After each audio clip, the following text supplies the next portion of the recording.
Ben, moitas grazas a todos e a todas por achegardes-vos heroicamente até aquí, e nunca mellor dito. Ben, a min, dentro desta distribución de tarefas sobre a multifacética actividade de Castelao en Bos Aires, tocamos da construción da Galicia ideal. Quería comezar cunha frase de Otero Pedrallo, que creo que inclúen polos vieiros da saudade, cando afirmou que Castelao prácticamente chegou a sabelo todo sobre os galegos de América, e cito textualmente, foi Cecais o primeiro en coñecer psicolóxicamente as súas reaccións, os motivos e os eixes do seu agrupamento e do seu atlantismo. Tamén Francisco Fernández del Riego, nalgúnha pasaxe das súas memorias, onde tenta, ainda que unha maneira un pouco elíptica, pero tamén fala dos acordos e trasacordos con Castelao os galeguistas do interior nos anos 40, ten unha frase na que di Castelao estaba obsesionado coa emigración.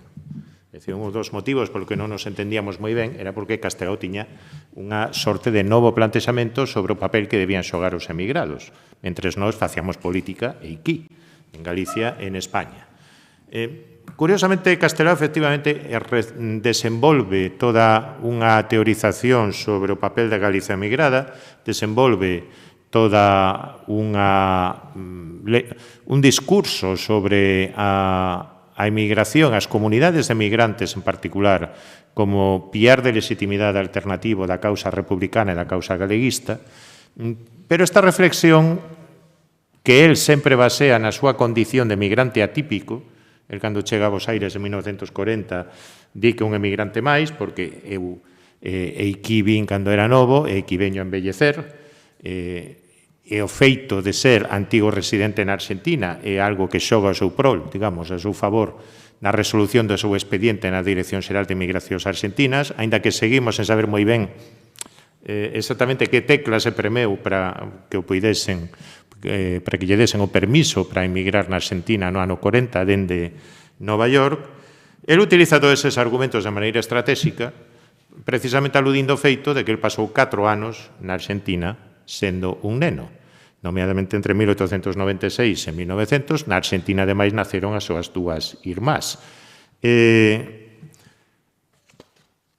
o produto dunha emigración un tanto peculiar. Unha historia ben coñecida, que simplemente resumo: o pai de Castelao, Mariano Rodríguez Dios, casa unha muller, Joaquina Castelao Geme, dun estatus social algo superior ao seu, por tanto, ten que compensar ese pecado original, non aportar diñeiro, posición o casal, pois mediante a emigración. El emigra a un lugar que a finais do século XIX era considerada a Chicago argentina, que era Rosario, precisamente polas súas actividades portuarias, e alguén que obviamente tiña como oficio carpinteiro de Ribeira pensábase que ali podía ter un bo desempeño.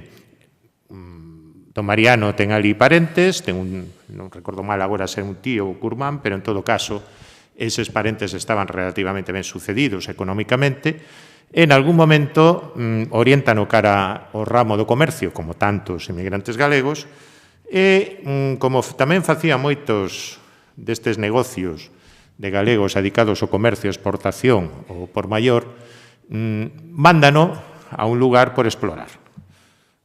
A outros mandámonos a Paraguai, a Bolivia un tempo, a Chile, ben.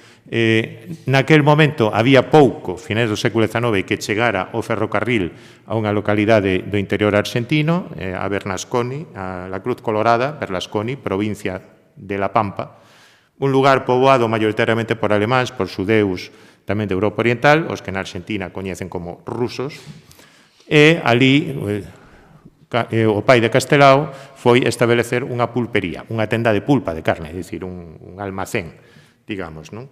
Algúna vez tens afirmado, non, é que os galegos os mandaban ali ao quinto inferno porque os trataba mal, non é certo, foi facer negocio, porque era un lugar en expansión, é dicir, maior inteligencia imposible. Nese lugar, por certo, en La Pampa, la Cruz Colorada, e perto había algúns galegos que foran tamén pioneiros, en Guatraché, acaban de publicar a semana pasada un libro sobre Castelao ali. Sí? Pero vamos, eu enteireime polas miñas conexións porteñas, pero ainda non conseguí o libro. Porque, curiosamente, o único fillo ilustre que teñen, pois agora mesmo descubriron que poden turrar de Castelao, pero está moi ben, porque durante décadas o ignoraron. Ben, Castelao vai alá con 10 anos, está ata os 14 anos, cando volve é un típico fillo de indiano, porque don Mariano fixo os seus cartos, de feito, despois foi alcalde en 2 ocasións, unha delas pola ditadura de Primo de Rivera e outra polo Partido Conservador. A etiqueta Partido Conservador, Partido Liberal, na Galicia Restauración, se vai dicir, non significaba moito, pero, en todo caso, o que sí sabemos é que o Castelao que retorna, primeiro foi un fillo de indiano relativamente típico, polo menos por un tempo tentou falar castelán nun medio masivamente monolingüe, pero que sempre tivo unha conduta lingüística diferente cara a súa nai que cara ao seu pai, isto vese nas cartas, por exemplo, pero sobre todo un Castelao que tivera unha experiencia migratoria bastante atípica, porque a grande maioría dos galegos emigraban da aldea á grande cidade. Fose Bos Aires, fose Montevideo, fose Habana, fose Nova York, fose Río de Janeiro. Hai moi poucos, como o caso de Castelao, que dunha vila pesqueira, costeira, relativamente próspera, vai a un lugar perdido no medio da nada. E, de feito, isto vese moi ben na descripción, que nos retallos, na súa obra literaria, sobre todo, en algunha caricatura, nas descripcións que ele fai do ambiente da pulpería do seu pai, un ambiente sórdido, un ambiente cheo de gauchos pendencieiros, que cando fora a guerra de 1898, a guerra de Cuba, pois metíanse co seu pai, de galleguito que os cubanos os están machacando, etc. Non só isto, senón que, ademais, cando volve, realmente ten unha lembranza, podemos dicir, negativa desa experiencia migratoria. Ten unha lembranza negativa, ten unha consideración moi caricaturesca dos efectos da emigración, vese perfectamente na súa pintura de gran tamaño, por exemplo, no óleo lindiano, pero tamén el emigrante, este que se vai ás agachadas, vese igualmente no seu retrato dos retornados fracasados, vese na ausencia absoluta de reflexo do indiano ou do americano ou do brasileiro, dependendo das zonas, dos chés retornados como axentes de renovación, como axentes revolucionarios, se quere, como axentes de cambio. Unha reflexión que se estaba presente en outros galeguistas, en algúns, como Losada Diéguez, con certo abraio. Non lle gustaba nada. Eran xente moi laica, eran xente que grava escolas, etc. E mesmo, Castelao, en parte porque non coñecera este ambiente, el volve no 1900, a colectividade galega de Bos Aires está aínda pouco artellada na altura de 1900, o Centro Galego de Bos Aires refúndase en 1907, ten a súa grande expansión nos anos 20 e 30 do século XX. As sociedades de instrucción, o tecido de sociedades microterritoriais que financiaban escolas, financiaban sindicatos agrarios, financiaban periódicos anticaciquís, créase de 1903 en diante, a Federación de Sociedades Galegas, que foi aludida, créase no 1921. Castelao non coñece todo isto. Todo o contrario, Castelao que coñece unha realidade de migración máis ben sombriza, máis ben negativa, e non para de incidir nisto nas súas caricaturas, na súa arte, na súa literatura, prácticamente ata os anos 30. E máis, non aprecio especialmente, nunca se pronuncia sobre a obra da colectividade galega de Bos Aires, non aprecio especialmente as escolas de americanos, hai algunhas caricaturas en Faro de Vigo que así amosan, como cando din, os americanos creen que era unha escola nova, o outro o que debían realmente era que era un home novo, é dicir, ou xa non hai emigración que será de nós e depois traballar na nosa terra. Hai mesmo unha consideración bastante negativa do indiano benefactor, do retornado que volve con cartos e inviste en negocios ou en beneficencia ou en doazóns na terra de orixe. El chega a afirmar, escríbeo claramente, o único que queren os indianos que a Galicia siga atrasada para así eles poden fachendear de progreso. Ben, podemos facer unha interpretación se estaba matando o Edipo, se tiña en mente o seu pai, que probablemente era, bueno, por non moito que sabemos del, pois podía corresponder a este estereotipo. En todo caso, a diferenza de outros galeguistas na época, el non ten unha visión nas colectividades emigrantes como posible burguesía emigrante, como posible panca, digamos, que o estilo dos irlandeses de América puidese fornecer recursos e ideas ao movimento galeguista. Isto existía nas Irmandades, 1918, Luís Porteiro Garea, por exemplo, pouco antes de morrer, escreve un folleto que é a los gallegos emigrados, onde unha sorte de apelo ás sociedades de migrantes para que apoyen as irmandades. Vicente Risco, durante un tempo, ten moita correspondencia cos grupos galeguistas de Bos Aires, Ramón Villarponte tena, por exemplo, cos da Habana, etc. Castelao, nesta altura, nos anos 20, como sabemos, aparte do seu desexo de ser artista durante un tempo, el mira América. No diario 1921, o que lle interese é América. Mira América, pero tamén sabemos que tiña previsto viaxar a Bos Aires, ten antes do seu accidente ocular, digamos, non?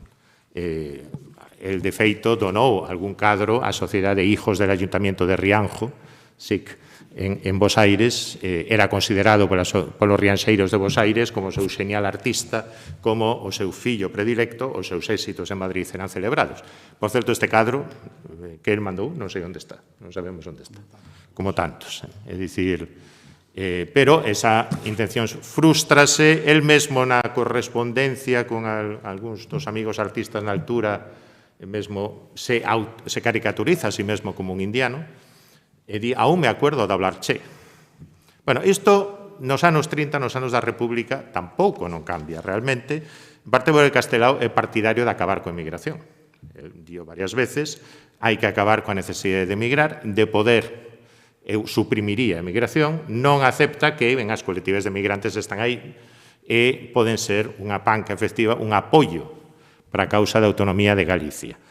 El non coñece a Rodolfo Prada, poñamos por caso, ata 1935, parece que o coñece aquí en Pontevedra, presenta yo Alexandre Bóveda, Ramón Ovella, que era o encargado das relacións cos grupos da diáspora no Partido Galeguista. Cando empeza isto a mudar? Durante a Guerra Civil. Xa dende moi axiña, Castelao aí dase de conta de que a grande esperanza, digamos, para a causa republicana autonomista en Galicia son os galegos emigrados. Son os que poden enviar recursos, obviamente asiste tamén pola súa relación con Suárez Picallo, coa que tivera con Alonso Ríos, pero ele asiste ao grande movimento de solidariedade que se produce tanto en Bos Aires como en Nova York, como en outras capitais, pero sobre todo eses dous puntos eran os principais, os que máis diñeiro recadaban, pola causa da República, a creación da Central Gallega en Bos Aires, nucleada pola Federación de Sociedades Galegas, a actividade despregada polos galegos antifascistas ou polas sociedades da inmigración argentina ou da inmigración galega na Argentina, perdón, comprometidas coa República, o feito de que a colectividade galega ou as institucións máis representativas da colectividade galega de Bos Aires e de outras colectividades, tamén de Montevideo, se adheriran ao estatuto. Eu creo que isto para ele despois vai ter unha importancia estratégica fundamental. Isto levounos xa a cultivar especialmente as relacións con América. Isto xa o di nunha carta a Eduardo Blanco Amor a finais de agosto de 1936.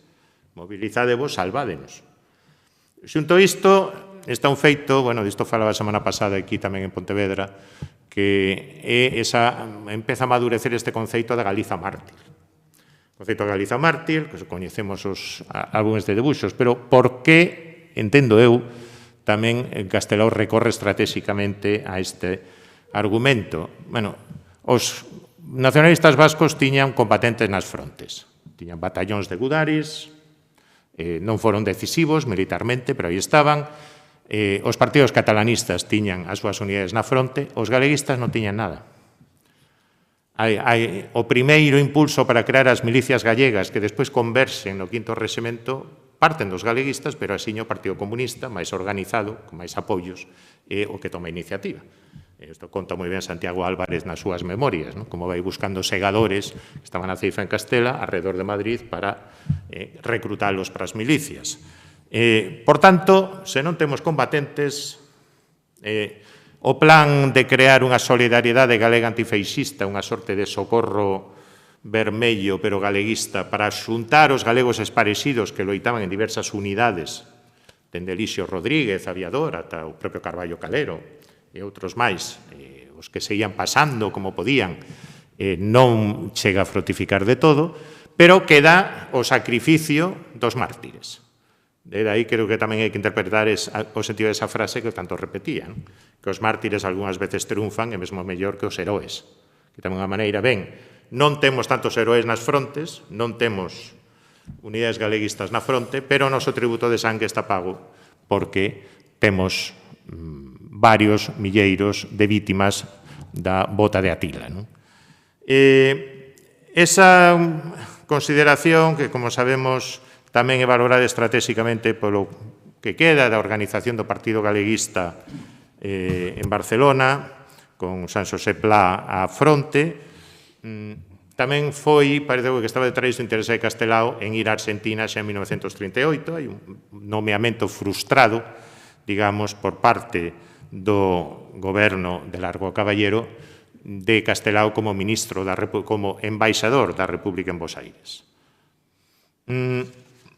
Dando o salto, bueno, Castelao en 1938 vai a Nova York, ali fai non somente el, tamén vai Suárez Picallo, ali acaba tamén Basilio Álvarez por outras vías, etc. Ali vese ou desenvolve todo o seu compromiso oratorio, todo pon a súa pluma, a súa voz, ao servizo da recaudación de fondos para a República, coñece unha colectividade galega que atentón prácticamente ignoraba e que é relativamente pouco coñecida dentro da diáspora, que é a colectividade galega dos Estados Unidos.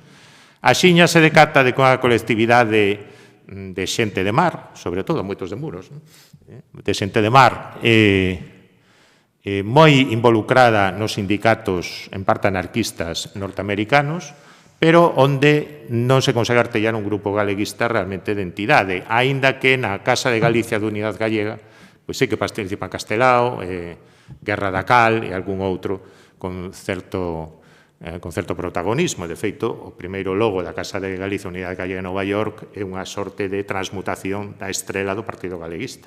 Según se fixa devagar. Castelao recebe en Nova York, recebe nos Estados Unidos a nova da caída da República, despois ao comezar a Primeira Guerra Mundial, o Pacto Xermano-Soviético deixa o anonadado, ese certo período de fascinación co modelo soviético de xestión da diversidade nacional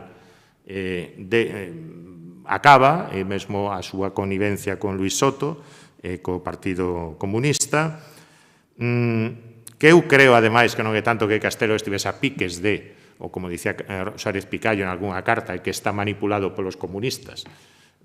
Non se trataba de que estivese a piques de ser abducido, senón que Castelao, como todos os nacionalistas subestatais no bando republicano na Guerra Civil, asume unha esquerdización do seu discurso. É dicir, unha sorte, os catalanistas falaban dunha vía catalana á revolución, os vascos mesmos falaban dun tipo de revolución social que non era revolucionaria, pois os galeguistas non podían ser menos. É dicir, isto pasoulles a todos, pero xa ten moi claro, dende 1939, que se teño algo que facer, teño que facer en Bos Aires.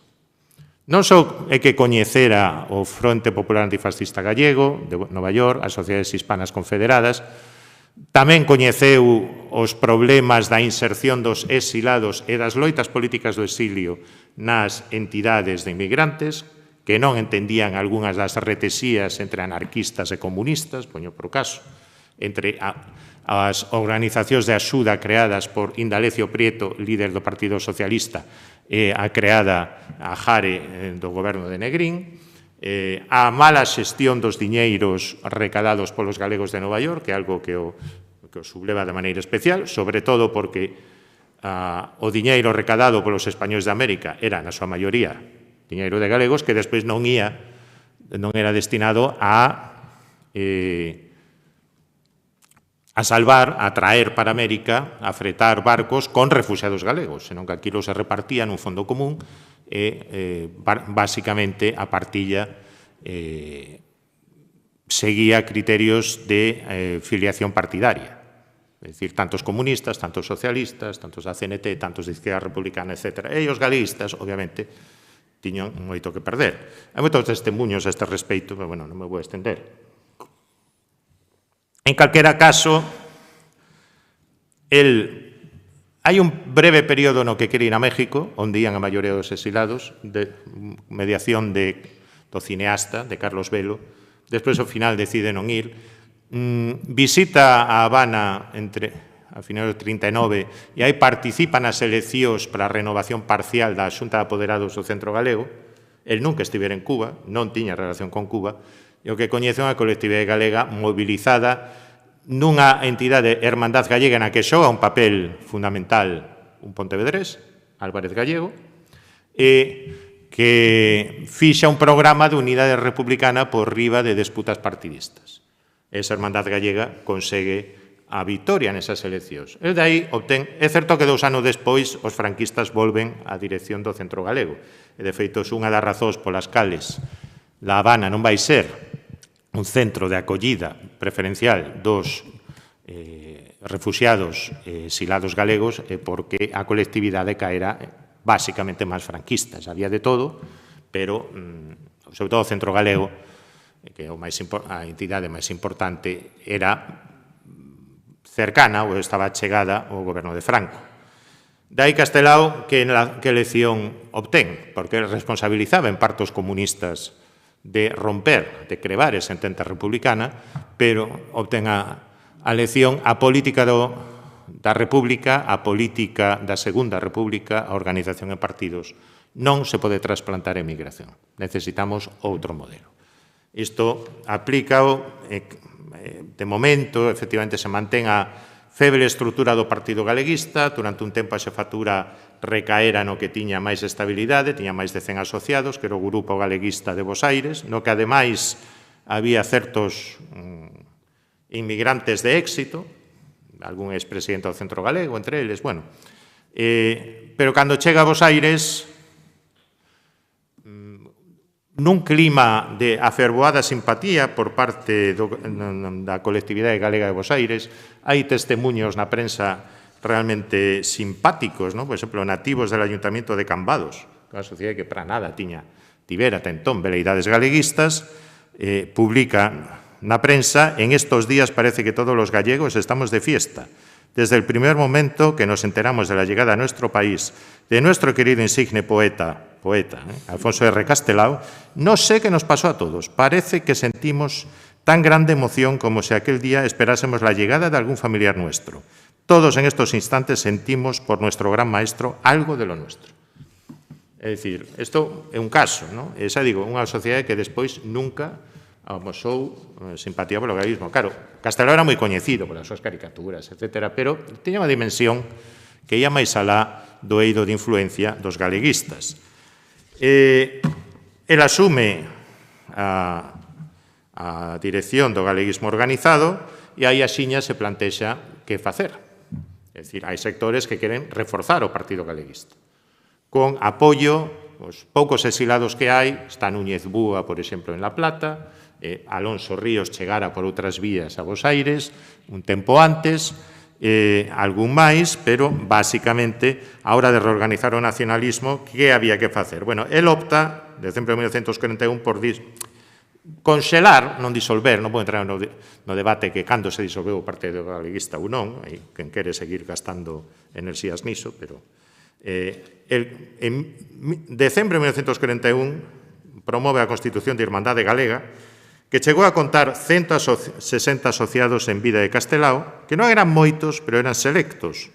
Entre eles había varios presidentes e directivos de asociacións galegas, antigos independentistas porteños, é dicir, galegos residentes en Bos Aires, que fixeran parte da Sociedade Nacionalista Pondal, que fora creada en 1926, e máis da Delegación Porteña ao Partido Galeguista, novos incorporados, e, sobre todo, os exilados eran menos do 10%. Era unha organización de inmigrantes, non de exilados. Tamén é certo que non había máis de 300, 400 galegos exilados en Bos Aires, e moitos deles simplemente facían a súa vida, estaban fora da colectividade. A partires, digamos, dese modelo, concibiu a posible constitución dun comité ou Consello Representativo da Galicia Emigrada, para o que escolleu o nome de Xunta de Galiza, que está nos papéis da Fundación Penzol, un comité que se convertería en depositario dos devezos autonomistas da vontade republicana do país. Unha legitimidade que, o non se poder expresar libremente o pobo galego, sería ostentada transitoriamente polos emigrantes. Digamos, este era o conceito fundamental. Castelao tiña un concepto moi negativo do exilio republicano español. El falaba de México como o Madrid mexicano, entre outras lindezas. El sabía que aí sobranceaban os socialistas da facción prietista, tamén entre os galegos, moi contrarios á autonomía de Galicia, que a autonomía de Galicia tomase estado parlamentario. Plebiscitado, o estatuto, perdón, estaba plebiscitado, non obtivera estado parlamentario. Por tanto, consideraba que o seu primeiro deseño, a súa primeira idea, era, ben, o que se salvou de Galicia, chegalle a contar a Aguirre en algunha carta, non foi o mellor, o que se salvou, os exilados non son o mellor da Galicia republicana, o mellor da Galicia republicana está morto, ou quedamos algúns. O que realmente é o depositario, digamos, o referente de legitimidade da vontade republicana e autonomista de Galicia son as súas entidades de emigrados. E ese argumento non desaparece mesmo cando se constitúe o Consello de Galiza, cando opta pola estrategia galeusca, cando é ministro en goberno Giral, en fin, todo o que xa se contou. É dicir, non se trata só dun organismo fideicomisario da vontade do pobo galego, os deputados, supervivientes, etc., senón que, ademais, un argumento adicional de legitimidade era a vontade da Galicia migrante. Entón, a Galicia migrante que consideraba moito máis representativa naquel momento porque a Galiza baixo a bota do fascismo non se podía expresar.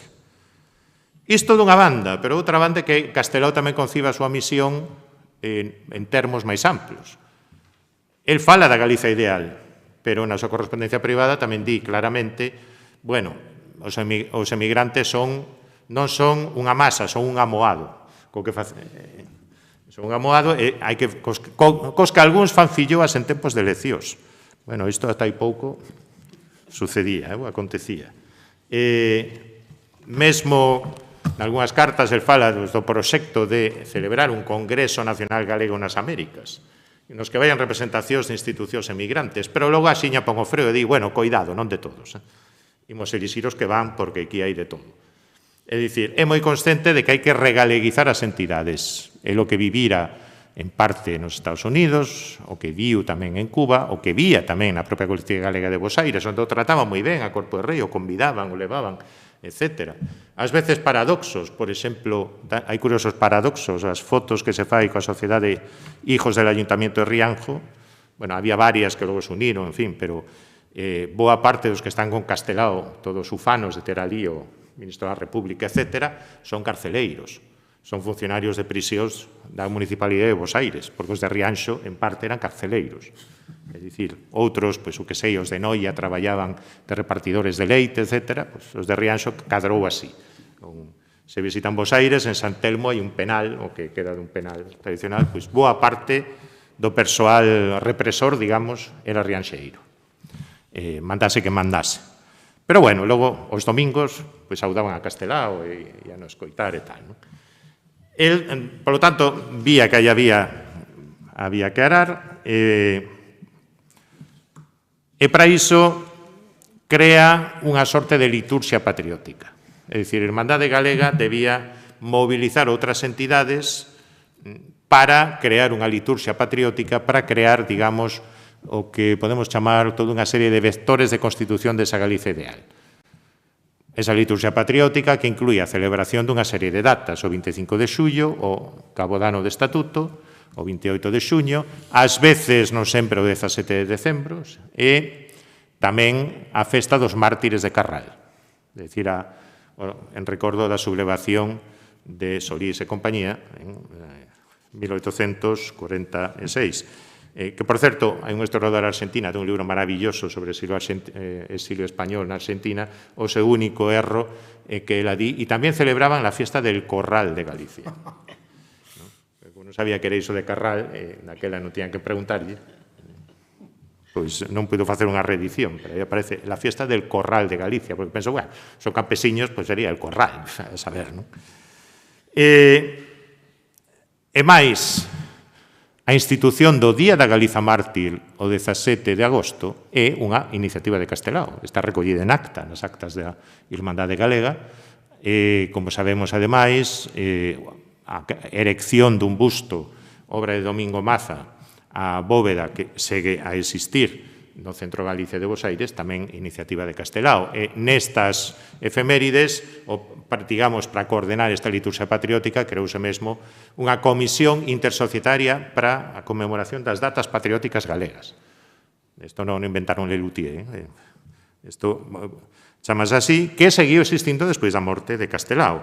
É dicir, el ten moi claro que hai que traballar ese campo da Galicia migrante, hai que traballar o campo das asociacións, das institucións e crear referentes suprapartidarios, porque está convencido de que iso é o que funciona na emigración.